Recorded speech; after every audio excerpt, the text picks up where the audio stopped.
বেশ অনেক সময় আমার মনে হয় যে ভ্রমণ আসলে কি? ভ্রমণ কি শুধুমাত্রই ছুটি কাটানো? আমাদের ব্যস্ত জীবন থেকে সময় বের করে কিছুটা সময় নিজের পরিবারের সঙ্গে এবং নিজের সঙ্গে কাটানো?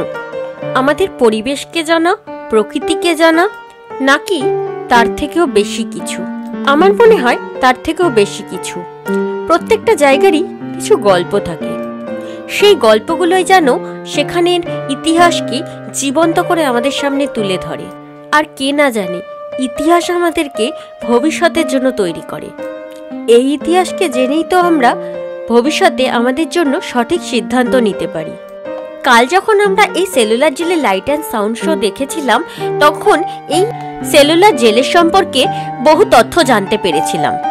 আর সেই তথ্যগুলোই এই জেলটিকে পুরোপুরি ঘুরে দেখার উৎসাহ আমাদের মধ্যে বাড়িয়ে তুলেছিল। আমাদের পোর্ট ব্লেয়ার ভ্রমণের দ্বিতীয় দিনে আমরা চলে এসেছিলাম সেলুলার জেলটি পুরোপুরি ঘুরে দেখতে। আর আজ এই ভিডিওর মাধ্যমে সেই অভিজ্ঞতাই আমি আপনাদের সামনে তুলে ধরব।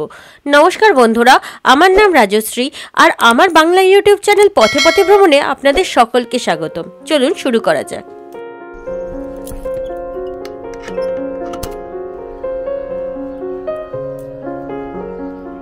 হ্যালো ফ্রেন্ডস, শুভ সকাল বন্ধুরা। আজ হলো আমাদের পোর্ট ব্লেয়ারের দ্বিতীয় দিন, আর এখন সময় হচ্ছে 10:54, প্রায় 11টা বাজতে চলেছে। আর এখন আমরা যাচ্ছি সেলুলার জেল দেখার জন্য। কালও আমরা গিয়েছিলাম সেলুলার জেল দেখতে, কিন্তু কাল আমরা সেলুলার জেলে লাইট অ্যান্ড সাউন্ড শো দেখেছিলাম। আর আজকে আমরা যাচ্ছি জেলের ভিতরটা দেখার জন্য। কাল আমরা নীল আইল্যান্ড থেকে বিকেলে এসে পৌঁছেছিলাম, আর সন্ধ্যাবেলা গিয়েছিলাম সেলুলার জেলে লাইট অ্যান্ড সাউন্ড শো দেখার জন্য। সেলুলার জেলে লাইট অ্যান্ড সাউন্ড শো দেখার সময় ক্যামেরা অ্যালাউড থাকলেও আজকে যে আমরা সেলুলার জেল ঘুরে দেখতে যাচ্ছি সেখানে কিন্তু ক্যামেরা অ্যালাউড নয়। অ্যালাউড, কিন্তু তার জন্য এক্সট্রা চার্জেস দিতে হয়, কিন্তু ভেতরে মোবাইল অ্যালাউড। তো আমি সেলুলার জেলের ভেতরটা পুরোপুরি মোবাইলেই আপনাদেরকে দেখাবো। আমরা যে হোমস্টেতে আছি এখন, সেখান থেকে সেলুলার জেল খুব কাছে। আমাদের হোমস্টে থেকে সেলুলার জেল পৌঁছাতে মাত্র 2 মিনিটই সময় লাগে। কাল যখন গিয়েছিলাম মোটামুটি 2 মিনিটেই সেলুলার জেল পৌঁছে গিয়েছিলাম। তো আজকে আমরা সেলুলার জেলটা পুরোপুরি ঘুরে দেখব, আর দেখা যাক কি দেখতে পারি। আরও আমাদের অনেক কিছু প্ল্যান আছে, কিন্তু আমরা একটু টায়ার্ড হয়ে গেছি, কারণ কালকে আমরা সকালে শহীদ দ্বীপে 2টো জায়গা ঘুরে তারপরে জাহাজে করে পোর্ট ব্লেয়ার পৌঁছে সঙ্গে সঙ্গে আমরা গিয়েছিলাম পোর্ট ব্লেয়ারে সেলুলার জেলের লাইট অ্যান্ড সাউন্ড শো দেখতে। তারপরে এসে রান্না করে খাওয়া দাওয়া করে ঘুমিয়ে একটু টায়ার্ডই আছি আজকে। তো দেখা যাক আজকে কতটা দেখতে পারি। আজকে আমরা সকালে বেশ দেরিতেই ঘুম থেকে উঠেছি। সকাল আমাদের হয়েছে 9টায়। তারপরে আমরা এখানে ব্রেকফাস্ট করে, হ্যাঁ তবে একটা জিনিস বলতে ভুলে গেছি, আমাদের এই হোমস্টেতে হোস্ট কিন্তু ব্রেকফাস্ট দেয়। আর সামনে যে রাস্তাটা দেখছেন সেটাই সোজা চলে যাচ্ছে, এই রাস্তাটা দিয়ে আমরা যাব সেলুলার জেলের দিকে।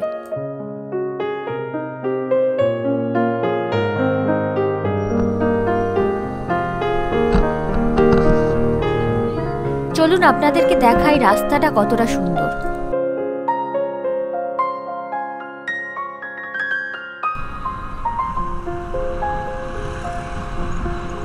আমরা কাল সন্ধ্যাবেলা এই রাস্তা দিয়েই ফিরেছিলাম। এটি একটি স্টেডিয়াম। এর ভিতরে স্বামী বিবেকানন্দের একটি বড় মূর্তি আছে। যদি আপনি আমার আগের ভিডিওটি দেখে থাকেন, অর্থাৎ কালকের ব্লগটি দেখে থাকেন, তাহলে আপনি জানেন আমরা এই রাস্তা দিয়ে কালকে গিয়েছিলাম সেলুলার জেল। কাল রাতের অন্ধকারে এই রাস্তার সৌন্দর্য অতটা উপলব্ধি করতে পারিনি। আজ দিনের আলোতেই এই রাস্তার সৌন্দর্য যেন ভালো করে উপলব্ধি করতে পারছিলাম। এই অবধি আস্তে আস্তে আমরা রাস্তায় স্বামী বিবেকানন্দের এবং একটি নেতাজি সুভাষচন্দ্র বোসের মূর্তি দেখেছিলাম। এই সেলুলার জেলটি একটি ছোট পাহাড়ের উপরে অবস্থিত। আমরা এখন এই পাহাড়ের উপরেই উঠে এসেছিলাম। আর এই রাস্তা দিয়ে পাহাড়ের উপরে উঠতে উঠতে আমরা নিচে সমুদ্র দেখতে পাচ্ছিলাম, আর এই পুরো শহরটাকেও দেখতে পাচ্ছিলাম। উপর থেকে এই দৃশ্য কিন্তু অতীব মনোরম ছিল। এখন আমরা আমাদের স্কুটিটি এখানে পার্ক করে দেব। এটি হলো সেলুলার জেলের পার্কিং এরিয়া। অবশেষে আমরা পৌঁছে গেছি সেলুলার জেলে। আর পিছনে যে অংশটা দেখছেন এটা হলো সেলুলার জেলের পার্কিং এরিয়া। আর এখানে প্রথমে আমরা আমাদের স্কুটি পার্ক করে দিয়েছি। আর এখন আমরা যাচ্ছি সেলুলার জেলে ঢোকার জন্য। কিন্তু কাল যেমন আমরা এসেছিলাম সেলুলার জেলে লাইট অ্যান্ড সাউন্ড শো দেখার জন্য, তো ওটার টিকিটটা অনলাইন কাটতে হতো। তো ওখানে একটা বড় বোর্ড দেওয়া ছিল এবং বোর্ডে একটা স্ক্যান কোড দেওয়া ছিল। ওটা নিজের মোবাইল থেকে স্ক্যান করে সেখানে সেলুলার জেলের লাইট অ্যান্ড সাউন্ড শো দেখার জন্য যে অ্যামাউন্টটা আছে সেটা পে করলে টিকিট আপনি কাটতে পারবেন। যদিও প্রসিডিওরটা একটু কমপ্লিকেটেড ছিল, অনেকেই কাটতে পারছিলেন না, তবুও হয়ে গিয়েছিল। কিন্তু আজকে যখন সেলুলার জেল আমরা ঘুরে দেখব সেটার টিকিট কোথা থেকে কাটতে হবে কিচ্ছু বুঝতে পারছি না। অনেকজনকেই জিজ্ঞেস করলাম, ওনারা কেউই কিছুই বলতে পারছেন না। দেখি ভিতরে গিয়ে জিজ্ঞাসাবাদ করি কেমন করে কাটতে হবে। আর আপনাদেরকেও জানাচ্ছি যে সেলুলার জেলে এন্ট্রি করার টিকিট কোথা থেকে কাটতে পারবেন। সেলুলার জেল ঘুরে দেখার জন্য আপনি টিকিট কাউন্টার পেয়ে যাবেন এবং সেই টিকিট কাউন্টার থেকেই আপনি সেলুলার জেল ঘুরে দেখার টিকিট কাটতে পারবেন। সেলুলার জেল ঘুরে দেখার জন্য আপনি সকালে আসতে পারবেন সকাল 9টা থেকে 12টার মধ্যে এবং বিকালে দুপুর 2টো থেকে 5টার মধ্যে।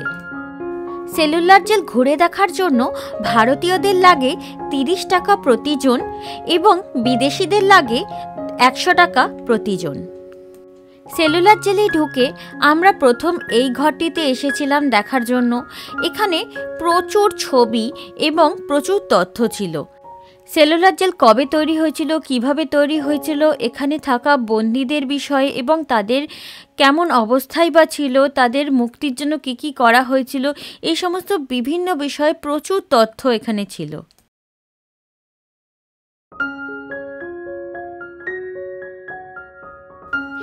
এই ঘরটায় কিন্তু সেলুলার জেলের সম্পর্কে প্রচুর তথ্য ছিল।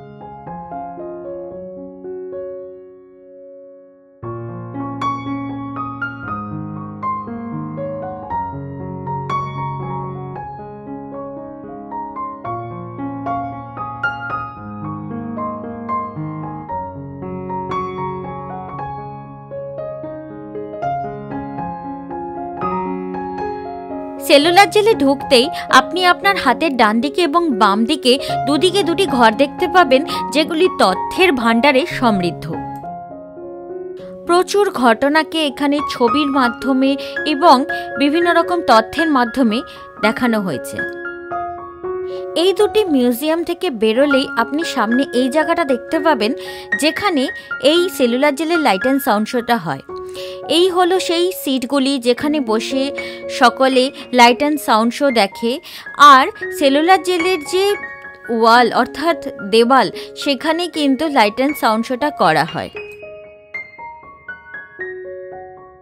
আর এই জায়গাটা থেকে একটু সামনে এগিয়ে গেলে আপনি আরও একটি বড় ঘর দেখতে পাবেন, যেখানে সেই সময় ইংরেজরা এই ভারতীয় কয়েদিদের উপরে কেমনভাবে অত্যাচার করতেন, বন্দীদের কেমনভাবে রাখতেন, তাদের কতটা কষ্ট দিতেন, সেগুলো মূর্তির আকারে দেখানো হয়েছে।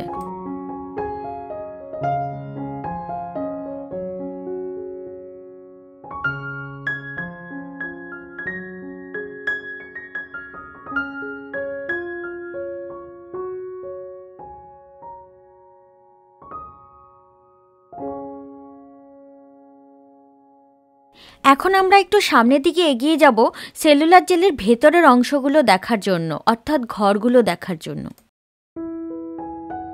সামনে কিছুটা এগিয়ে গেলে এই দুটো বিল্ডিংয়ের মধ্যেখানে হাতের ডান দিকে আপনি আরও একটি মিউজিয়াম দেখতে পাবেন, যেটিও কিন্তু খুব সুন্দর। আমি এই মিউজিয়ামটা আপনাদেরকে কিছুক্ষণ পর দেখাচ্ছি। এখন আমরা সোজা জেলের ভিতরে ঢুকব।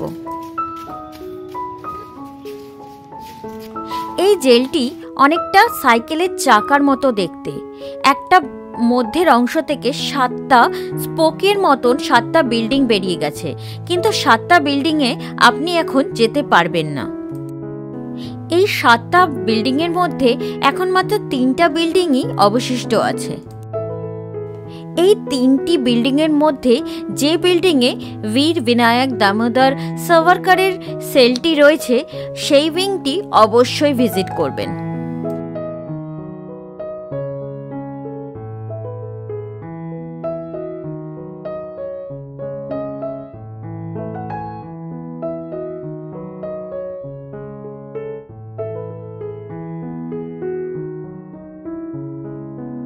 এটিই ছিল বীর বিনায়ক দামোদর সাভারকরের সেল।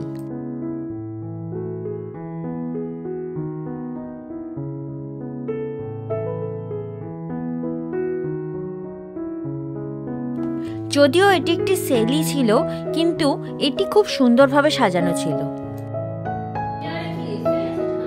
কি জানি, ওটাই আমি বলতে চাইছিলাম। এই শুধু পার্টিকুলার এই সেলটাতে ঠান্ডা হাওয়া বইছে একটা।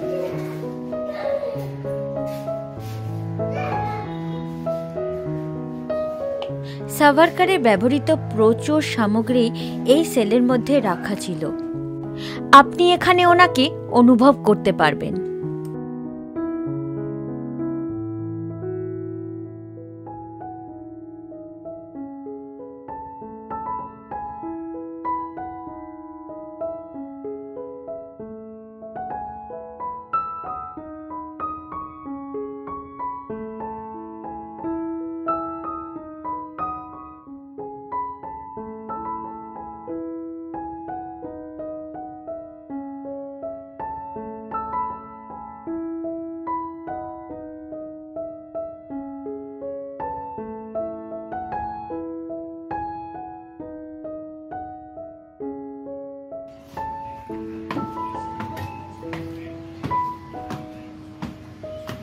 এখন আমরা সেলুলার জেলের একদম উপরের অংশটাতে যাচ্ছিলাম, আর এখান থেকে আমরা যে দৃশ্য দেখলাম তা ভাষায় প্রকাশ করা যায় না। সেলুলার জেলে এলে অবশ্যই কিন্তু এই ছাদের উপরে উঠে এই ভিউটা দেখবেন।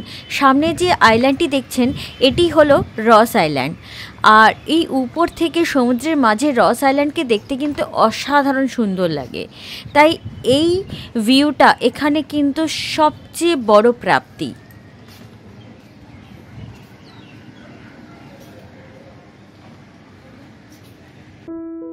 আমরা এখন চলে এসেছি সেই মিউজিয়ামটা দেখতে, যেটার কথা আমি আপনাদেরকে সেলুলার জেলে ঢোকার সময় বলেছিলাম।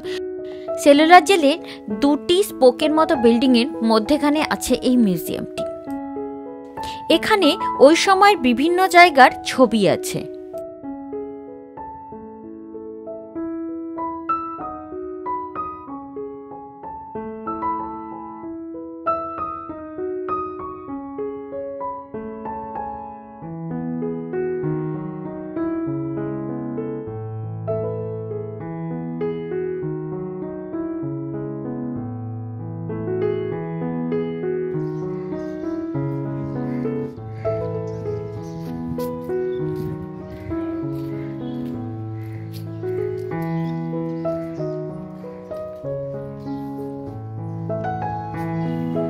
এখন আমরা যাচ্ছি গ্যালোস বা ফাঁসি ঘরের অভিমুখে।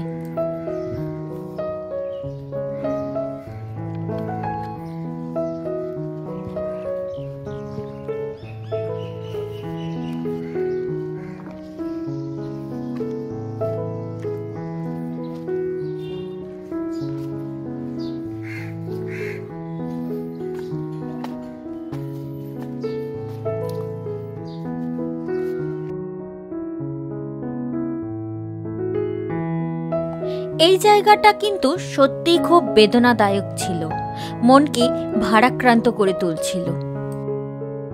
মনের ভিতরে একটা অদ্ভুত কষ্ট, অদ্ভুত ব্যথা দানা বাঁধছিল।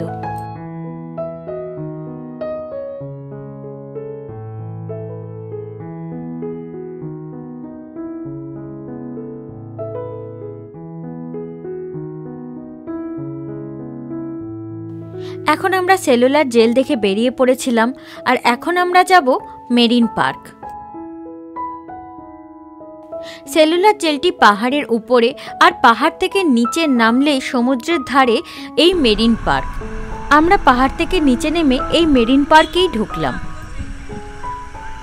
আসলে মেরিন পার্কের ভিতরে একটা ফুড কোর্ট আছে, তো আমরা ওখানে খাওয়ার জন্যই, অর্থাৎ দুপুরের লাঞ্চ করার জন্যই এসেছিলাম, কিন্তু এটি প্রচণ্ড কস্টলি। এর থেকে একই মানের খাবার আপনার বাইরে অনেক সস্তায় পেয়ে যাবেন।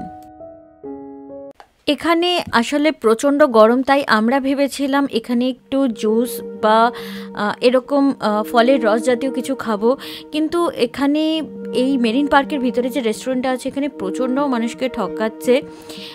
আমরা ওয়াটারমেলন জুস অর্থাৎ তরমুজের জুস অর্ডার করেছিলাম। একটা স্লাইস, ছোট্ট একটা স্লাইস তরমুজের দিয়ে তাতে বাকিটা পুরো জল ভরে আমাদেরকে দিয়ে দিল। তরমুজের জুস তো প্রচণ্ড ইজিলি পাওয়া যায়, তরমুজের রস প্রচুর থাকে, তা সত্ত্বেও ওনারা একটা তরমুজের ছোট্ট একটা স্লাইস শুধুমাত্র কালারের জন্য দিয়ে বাকি পুরোটা জল ভরে আমাদেরকে চিনি দিয়ে দিলেন, আর সেটার দাম নিলেন 100 টাকা। তো আমি দেখছি বাইরে কোথায় ভালো অপশন পাওয়া যায়। আমি বাইরে প্রচুর জুসের দোকান দেখেছি, তো বাইরে যদি আমি কোনো ভালো জুসের দোকান পাই বা সন্ধান পাই আপনাদের জানাবো।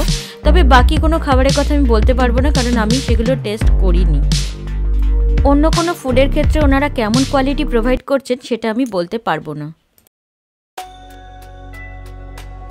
মেরিন পার্ক থেকে একটা রাস্তা সোজা এরকম সমুদ্রের ভেতরে ঢুকে গেছে, ঠিক এই রকম অনেকটা, যেটা দেখতে ভীষণই সুন্দর। এর উপর দিয়ে হাঁটতেও খুব ভালো লাগছে।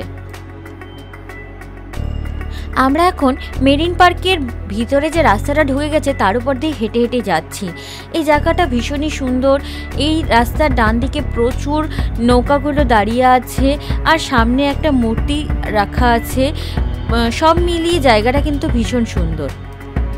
আমি আপনাদেরকে জায়গাটা এক ঝলক দেখাচ্ছি।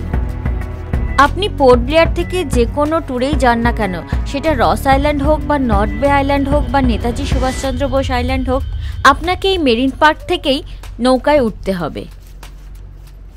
আমরা কেবলমাত্র রস আইল্যান্ডই গেছিলাম, নর্থ বে আইল্যান্ড আমরা এবার যেতে পারিনি।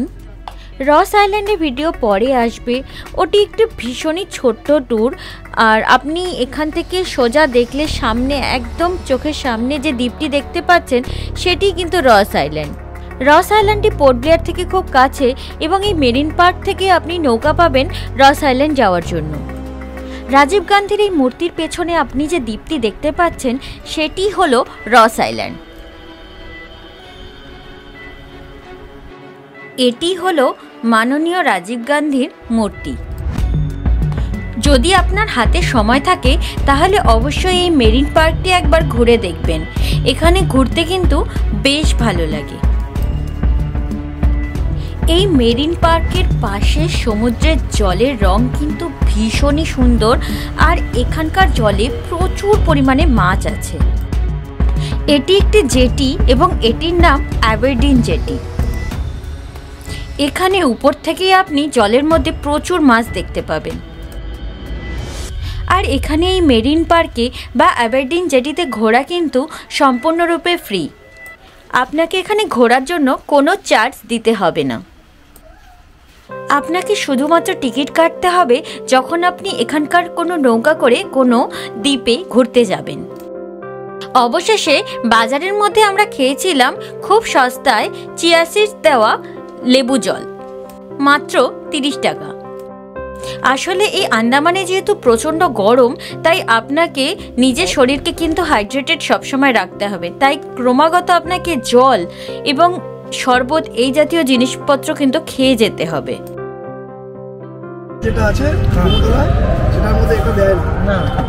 আর আপনি তো জানেনই চিয়া সিডস আমাদের শরীরের জন্য কতটা উপকারী।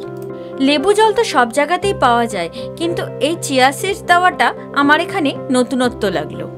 আর এই প্রচণ্ড গরমে এটা আপনাকে এনার্জিও দেবে, আর এটার টেস্টও খুব ভালো। এখন আমরা সেলুলার জেলার মেরিন পার্ক দেখে চলে এসেছি আমাদের হোমস্টেতে। এখন সময় হলো দুপুর 3:30। হ্যাঁ, আজকে শুধুমাত্র আমরা সেলুলার জেলটিকে ভালো করে ঘুরে দেখেছি আর মেরিন পার্ক গেছি। সেলুলার জেলের আমার আরেকটি ভিডিও আছে যেখানে আমি সেলুলার জেলের লাইট অ্যান্ড সাউন্ড শোটা আপনাদেরকে দেখিয়েছি। সেই ভিডিওটি থেকে কিন্তু আপনি সেলুলার জেলের ইতিহাস সম্পর্কিত এবং আন্দামানের ইতিহাস সম্পর্কিত বহু তথ্য পাবেন। আজকের ভিডিওতে আপনার কেমন লাগলো তা অবশ্যই জানাবেন এবং এই ধরনের ভিডিও আরও দেখার জন্য চ্যানেলটিকে অবশ্যই সাবস্ক্রাইব করবেন এবং সাবস্ক্রাইব করার সময় বেল আইকনটি অবশ্যই প্রেস করবেন, তাতে আমি যখনই কোনো ভিডিও আপলোড করবো তার ইনস্ট্যান্ট নোটিফিকেশন আপনার কাছে পৌঁছে যাবে। সবশেষে অসংখ্য ধন্যবাদ ভিডিওটি দেখার জন্য।